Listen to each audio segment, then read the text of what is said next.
Habang nasa poder ka ng mga magulang mo, kailangan mong matutong sumunod at rumespeto. Hindi pwede yung sisiga-siga ka tapos kung umasta ka, akala mo kaya mo na yung sarili mo. Yung tingin mo napaka-importante mong tao at tagasilbi mo yung mga magulang mo. Yung tipong mga bagay na kaya mo namang gawin na inuutos mo pa o inaasa mo pa sa mga magulang mo. Gusto ko lang ipaalala sa'yo na wala ka sa mundong ito kung wala yung nanay at tatay mo na nagsisika para maibigay lang yung magandang kinabukasan at pangarap nila para sa'yo. Naalala mo ba yung mga oras na nagtatapang-tapangan ka at umaasa ka na akala mo lalaban ka sa kanila? Yung mga panahon na pagod sila galing sa trabaho at nakikisuyo lang sila na tumulong ka pero nagdadabog ka pa. Yung mga panahon na pinapangaralan ka nila dahil alam nilang mapapahama ka at sa unang beses sinagot mo sila imbis na pasalamatan mo yung pagmamalasakit nila.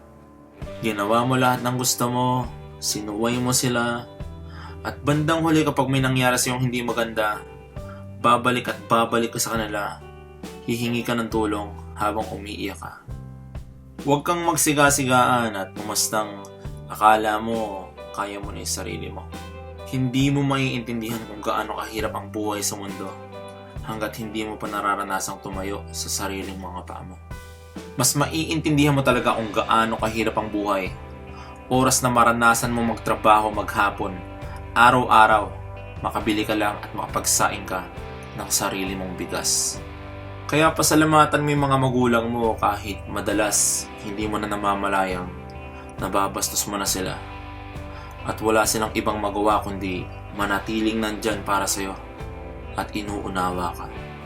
Balang araw magkakaroon ka rin ng sarili mong pamilya. At magugulat ka na lang na lalabas din mismo sa sarili mong bibig yung mga pangaral ng mga magulang mo para sa mga anak mo nang hindi mo namamalayan. Malayo man o malapit sa iyong mga magulang mo, mahalin mo sila. Dahil ginagawa nila lahat na magagawa nila, huwag mo lang danasin yung kahirapan na pinagdaanan nila. Hindi natin masasabi kung hanggang kailan natin sila makakasama sa mundo. Kaya ipakita mo at iparamdam mo sa kanila kung gaano mo sila kamahal habang meron ka pang pagkakataon.